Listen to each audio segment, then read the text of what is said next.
그런데 오늘 왜 귀신 한 명을 못 쫓아내고 있는 거예요? 왜 그럴까요? 제자들 안에 신랑이 빼앗긴 것이에요. 우리 안에 신랑이 빼앗기잖아요. 그러면 우리는 그날부로 마귀의 종이 되는 거예요. 사탄의 밥이 되는 것입니다. 흉악의 결박에 묶여 있는 것이에요. 그런데 우리가 금식을 하잖아요. 하나님이 기뻐하는 금식을 하면 빼앗겼던 신랑이 돌아오는 것입니다. 우리가 흉악의 결박을 푸는 것이 아니에요. 신랑이 돌아와서 그분이 흉악의 결박을 풀어버리는 것입니다. 그래서 신랑이 빼앗길 때 금식 기도하라는 것이에요. 신랑이 왔으면 신랑이 다 책임져야 되는 거잖아요. 우리의 짐을 신랑한테 다 던져주면 되는 겁니다. 이 짐의 문제가 해결되진 않아요. 그냥 해결 안 된 상태로 신랑한테 던져주는 것이에요. 그럼 신랑이 그 짐을 다 끌어안고 가는 것입니다. 그래서 우리가 진리 안에서 자유로워지는 것이에요. 이제 그 힘든 고난의 짐이 우리 짐이 아닌 거예요. 그 짐을 어떻게 해결할 것이냐? 그거는 우리가 할 필요가 없어. 신랑이 알아서 해결할 거니까. 신랑한테 맡겨두기만 하면 되는 것입니다. 오직 예수. 사랑하는 성도 여러분, 반갑습니다.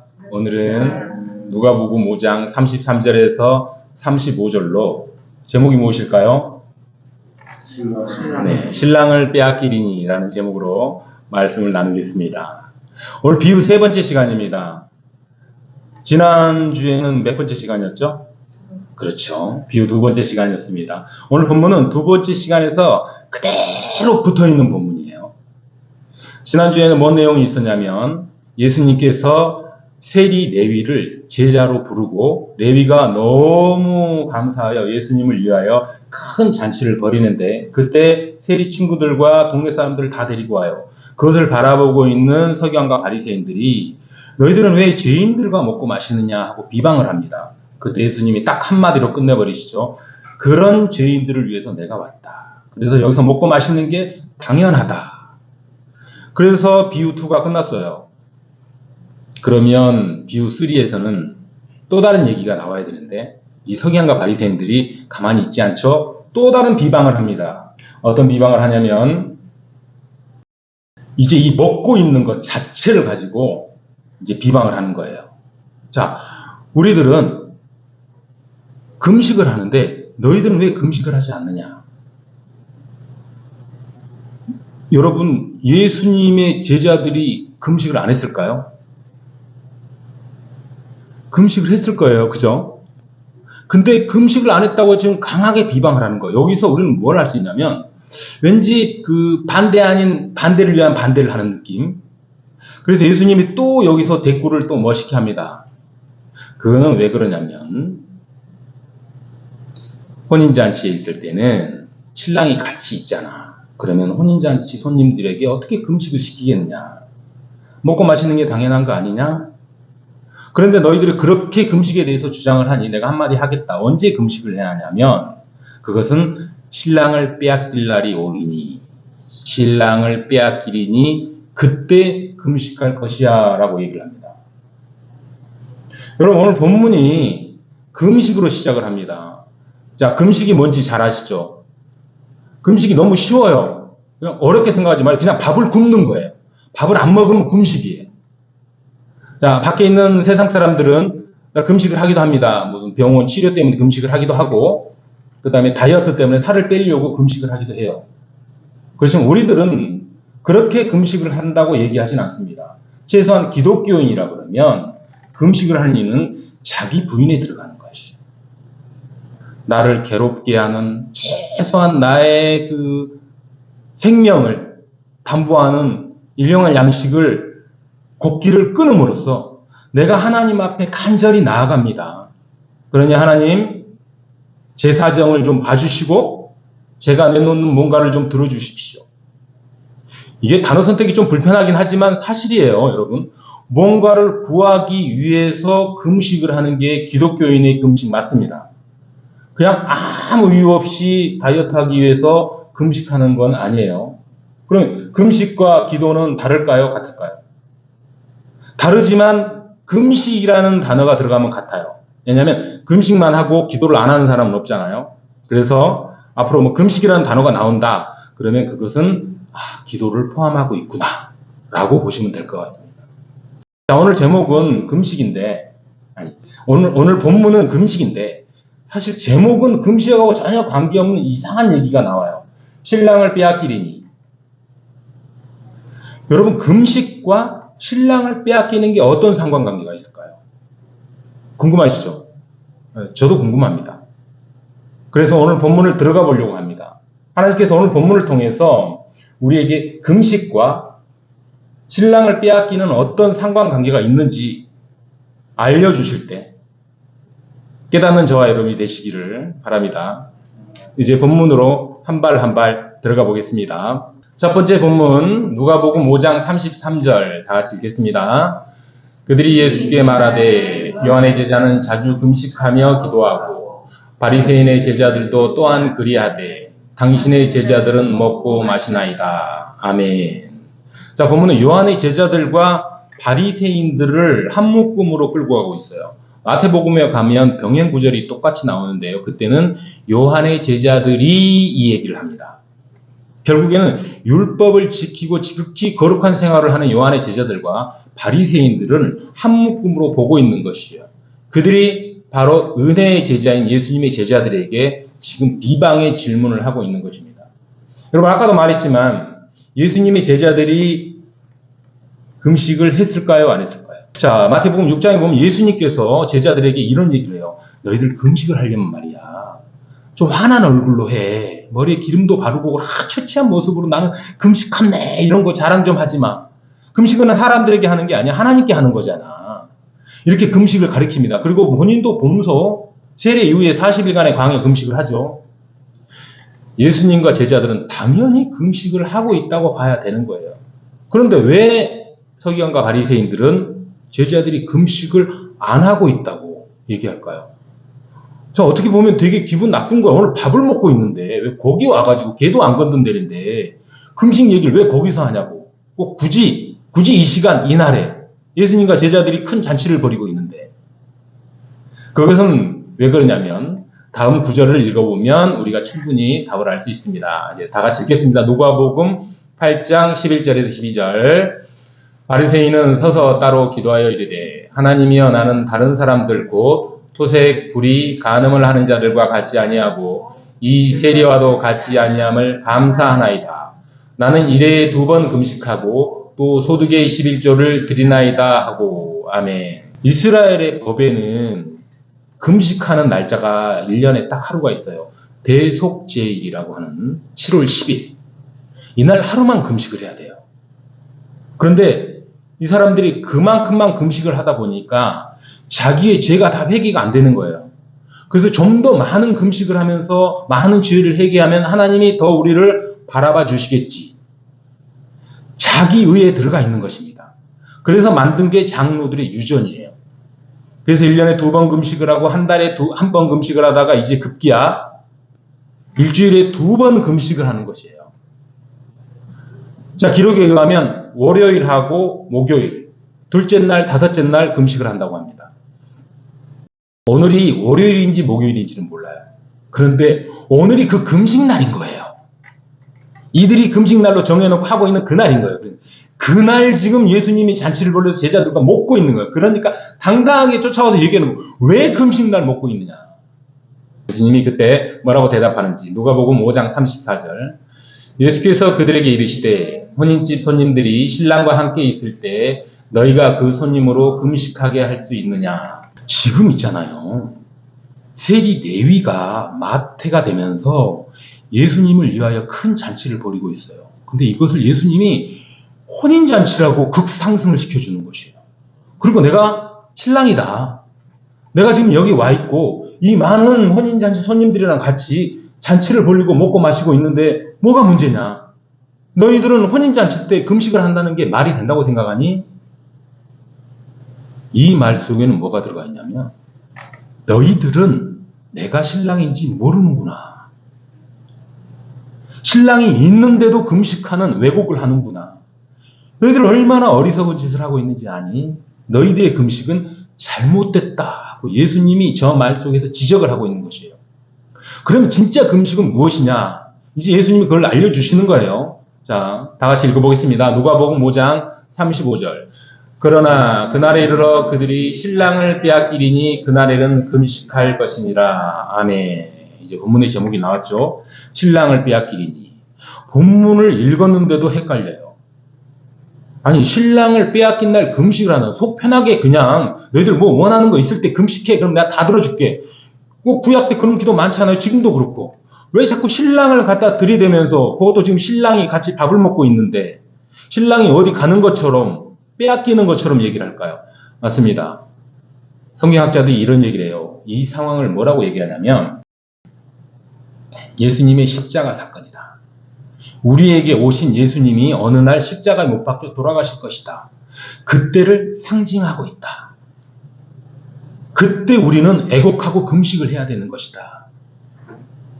틀린 말은 아닙니다. 그런데 우리는 여기서 한 발 더 나가야 돼요. 왜냐하면 여기서 멈춰 있으면 어떻게 되냐면 우리는 3일만 금식해야 돼요. 그죠? 예수님이 3일 뒤에 부활했잖아요. 그럼 3일 뒤에는 우리 금식하면 안 돼요. 그리고 2000년 전에 그 유대인들이 다 금식 다 해버렸잖아요. 우리는 할 필요가 없는 거죠. 왜냐하면 예수님이 부활해서 하늘나라에 올라가 다시는 뺏기지 않잖아요. 신랑으로서. 그럼 금식할 필요가 없다는 것이죠. 그 금식이 예수님의 십자가를 상징하는 건 맞긴 한데 우리는 한 발 더 나가서 과연 저 금식이 신랑을 빼앗기는 것이 무엇을 상징하는지를 알아보도록 하겠습니다. 이제 성경 안으로 들어가서 알아볼 건데요. 먼저 예수님이 너희들 금식 그것이 아니야. 지금 하고 있는 그 금식은 잘못된 금식이야 라고 하는 것을 먼저 알아보겠습니다. 본문 다 같이 읽겠습니다. 사무엘하 12장 16절. 다윗이 그 아이를 위하여 하나님께 간구하되 다윗이 금식하고 안에 들어가서 밤새도록 땅에 엎드렸으니. 여러분 이 문구는 너무 잘 알죠.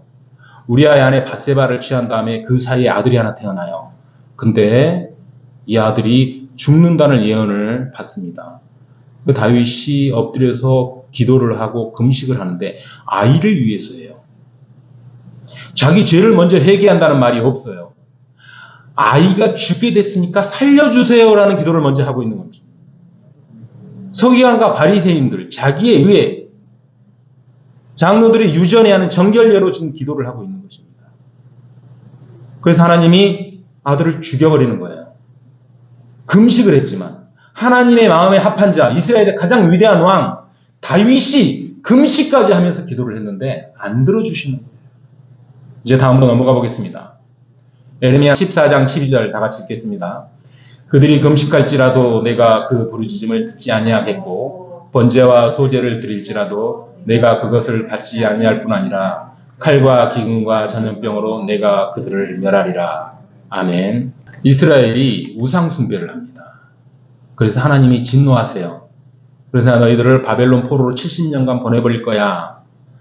그거를 들은 에레미야가 눈물로 통곡을 하면서 온 백성들을 다독거려서 우리 다 같이 금식하자. 그래가지고 금식 기도를 합니다. 그런데 하나님이 뭐라고 얘기합니까?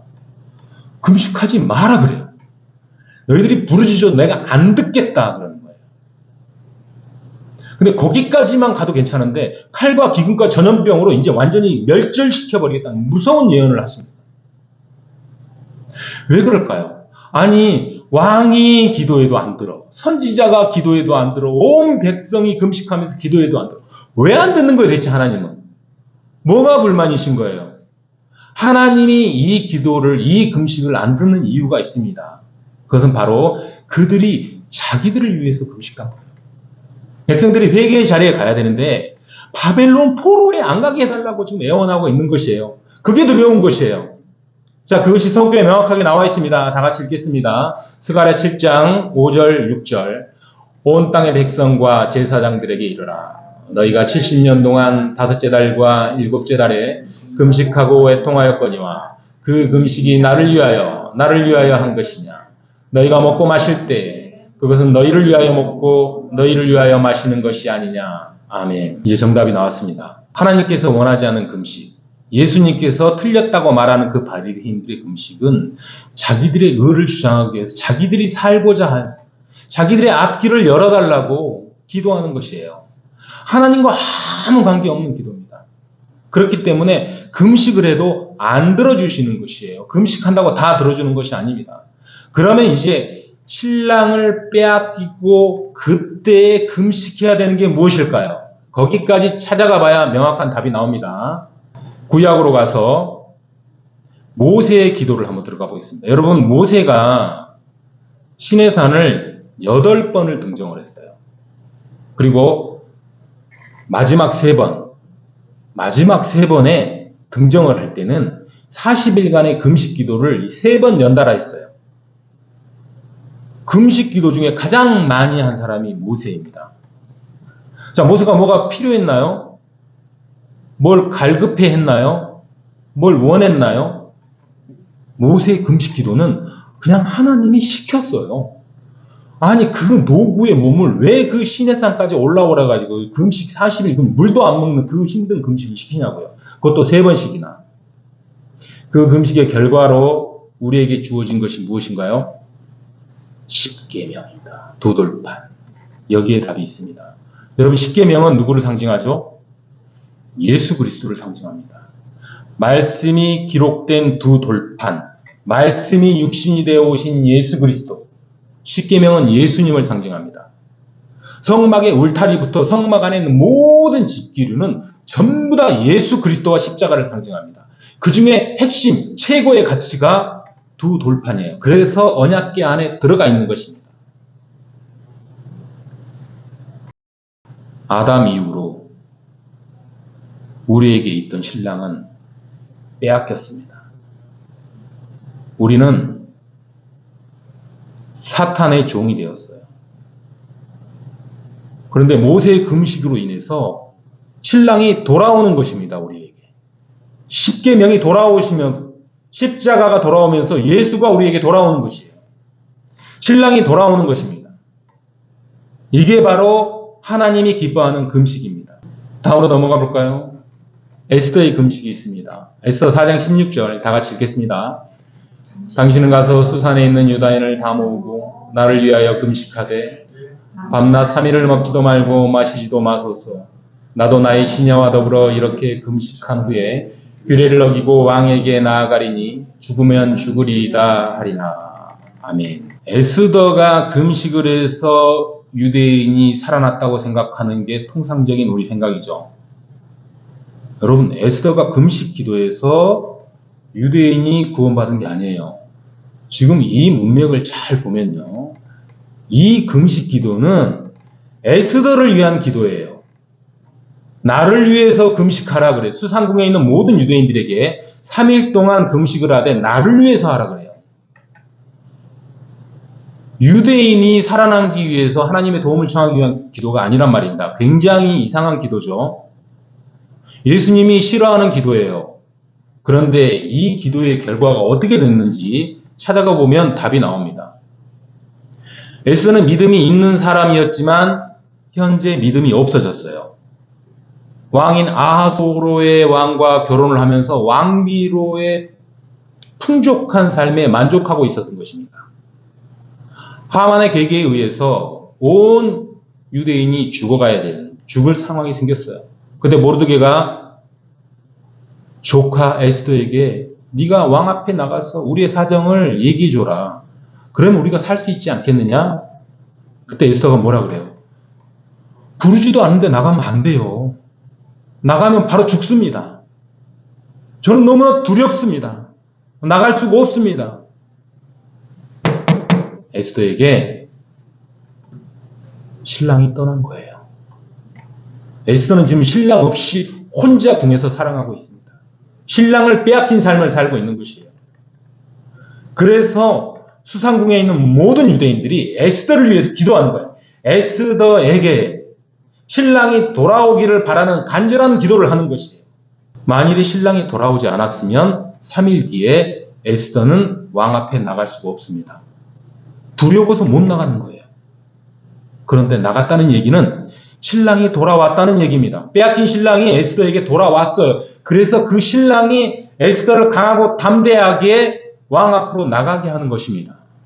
금식은 에스더와 유대인들이 했지만 유대인을 살린 것은 돌아온 신랑이 하신 것입니다. 에스더는 그 금식 기도로 신랑이 돌아오기만을 기도한 것뿐이에요. 예수님의 기도는 어떻습니까? 예수님은 당신 자신이 금식을 하면서 당신 자신이 신랑으로 돌아와 버린 거예요. 창세 이후로 떠나있던 신랑을 예수님이 스스로 십자가에 못 박혀 죽으면서 부활을 통해서 우리에게 돌아온 것입니다. 빼앗긴 예수님이 직접 금식을 하면서 직접 우리에게 돌아와 버리는 것이에요. 제자들은 어떻습니까? 변화산에서 엘리야와 모세를 보고 나서 예수님이 제자들 몇 명과 내려왔어요. 그랬더니 아랫 동네에서 어린아이 한 명 귀신이 들렸는데 제자들이 내어 쫓질 못하고 있는 거예요. 예수님이 한탄을 합니다. 이 믿음이 없는 자들아, 어떻게 그걸 못 쫓아내니? 여러분, 예수의 제자들이 믿음이 없습니까? 불과 얼마 전에요. 예수님 제자들과 70명의 그 제자들을 2명씩 묶어서 전도 여행을 보냈어요. 그때 귀신이 내쫓기고 병든 자들이 살아나는 기적을 직접 체험했어요. 예수님의 권능을 그대로 투영받고 나가서 엄청난 일을 했던 제자들이에요. 그런데 오늘 왜 귀신 한 명을 못 쫓아내고 있는 것이에요? 왜 그럴까요? 제자들 안에 신랑이 빼앗긴 것이에요. 신랑이 없는 것이에요. 제자들 안에. 예수님의 권능이 있었는데 사라진 것입니다. 그래서 예수님이 그 귀신을 내쫓고 나니까 제자들이 물어봐요. 도대체 어떻게 해야 귀신을 내쫓을 수 있습니까? 예수님이 이렇게 얘기합니다. 금식과 기도로만 할 수 있다. 지금 너희 안에 신랑인 예수가 없지 않느냐?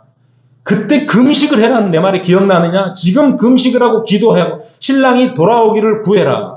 그러면 신랑이 돌아와서 귀신을 내쫓는 일을 할 것이다. 너희가 하는 것이 아니다. 너희 안에 있는 신랑이 하는 것이다.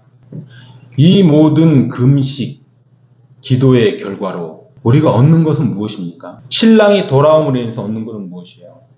여러분, 금식에 대한 설교를 할 때 항상 가지고 오는 구절이 이사야 58장 9절입니다. 이사야 58장 6절.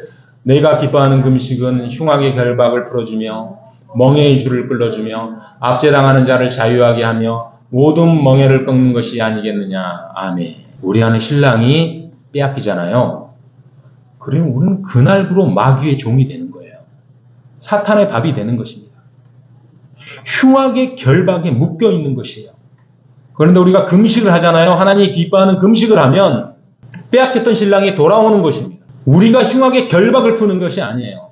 신랑이 돌아와서 그분이 흉악의 결박을 풀어버리는 것입니다. 그래서 신랑이 빼앗길 때 금식 기도하라는 것이에요. 자, 우리가 지금까지 해야 되는 금식 기도의 총화. 왜 금식 기도를 해야 되는지 반드시 알아야 되는 이유. 요엘서 2장 12절. 여호와의 말씀에 너희는 이제라도 금식하고 울며 애통하고 마음을 다하여 내게로 돌아오라 하셨나니. 아멘. 이제 답이 다 나왔습니다. 지금 우리가 신랑을 빼앗긴 상태에서 신랑과 떨어져서 하나님과 단절된 삶을 살고 있다는 것이에요. 그래서 너희들이 금식하여 신랑을 구해라. 그러면 그 신랑이 너희를 내게로 돌아오게 할 것이다. 우리가 뭔가를 구하고 뭔가를 필요해서 하나님께 금식 기도를 한다면 그건 정말로 서기관과 바리새인 그들의 금식 기도와 뭐가 다르겠습니까? 예수님이 안 된다고 아니다 틀렸다라고 말하는 그 금식 기도하고 뭐가 다르겠습니까? 우리가 해야 되는 금식 기도는요. 우리 안에 예수님이 빼앗겼을 때 우리가 하나님과 단절된 삶을 살고 있을 때 그것을 깨달았을 때 우리는 금식을 해야 되는 것입니다. 그때 신랑 되신 예수님이 오늘의 혼인잔치처럼 우리 안에 찾아 들어와서 우리와 함께 천국을 완성하는 것입니다. 말씀 맺겠습니다. 삶이 너무 어렵고 힘드십니까? 여러분, 요셉을 기억하십시오. 지난주 설교, 이 세상에서 가장 고통 중에 있는 사람 한 명을 뽑으라면 요셉입니다. 그가 가장 힘든 날 하루를 뽑으라면 감옥에 있을 때입니다. 그때 하나님이 함께 하였으므로 만사가 형통하였다라고 합니다. 여러분, 우리 안에 신랑이 계시지 않으면 우리는 만사가 형통하지 않습니다. 하지만 우리 안에 신랑이 계신다면 만사가 형통할 줄로 믿습니다. 힘들고 고난의 어려움은 우리 것이 아니에요. 여러분, 두렵고 떨립니까? 에스더를 기억하십시오. 우리 안에 신랑이 없기 때문에 두렵고 떨리는 것이에요. 우리가 금식하고 신랑을 구할 때 신랑이 우리 안에 들어와서 우리를 강하고 담대한 신부로 만들어줄 것입니다. 짊어진 짐이 너무 무겁습니까? 한 발 한 발 걷기가 힘듭니까? 그럼 여러분, 우리 안에 신랑이 빼앗긴 거예요. 우리는 그때 금식 기도를 해야 됩니다. 빼앗긴 신랑을 다시 돌아오게 해달라고 간절하게 금식 기도를 해야 되는 것입니다. 그때 신랑이 돌아와서 우리가 지고 가는 모든 짐을 신랑이 지어주시는 것이에요. 왜 신랑이 집니까? 신랑이 가장이잖아요. 가장이 집안에 있는 모든 짐을 져야 되는 게 당연하잖아요.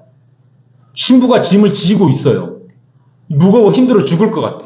그럼 신랑이 왔으면 어떻게, 신랑이 없으면 신부가 다 알아서 해결하겠지만 신랑이 왔으면 신랑이 다 책임져야 되는 거잖아요. 우리의 짐을 신랑한테 다 던져주면 되는 겁니다. 이 짐의 문제가 해결되진 않아요. 그냥 해결 안 된 상태로 신랑한테 던져주는 것이에요. 그럼 신랑이 그 짐을 다 끌어안고 가는 것입니다. 그래서 우리가 진리 안에서 자유로워지는 것이에요. 이제 그 힘든 고난의 짐이 우리 짐이 아닌 거예요. 그럼 그 짐은 어떻게 해결할 것이냐? 그거는 우리가 할 필요가 없어. 신랑이 알아서 해결할 거니까. 신랑한테 맡겨두기만 하면 되는 것입니다. 사랑하는 성도 여러분, 아담 이후로 빼앗겼던 신랑을 우리는 다시 찾았습니다. 신앙생활을 하면서 또 우리는 언젠가 신랑을 빼앗길 날이 있을 것이에요. 그리고 또 애곡하며 금식기도 하는 날이 있을 것입니다. 하지만 오늘 다짐해 봅니다. 여러분, 우리는 우리가 애써 찾은, 애써 돌아오신 그 신랑을 다시는 빼앗기지 않겠다.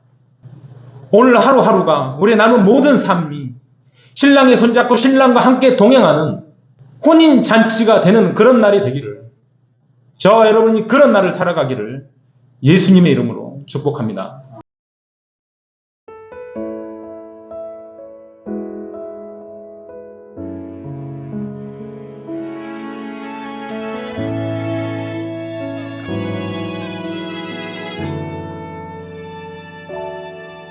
내가 누려왔던 모든 것들이, 내가 지나왔던 모든 시간이, 내가 걸어왔던 모든 순간이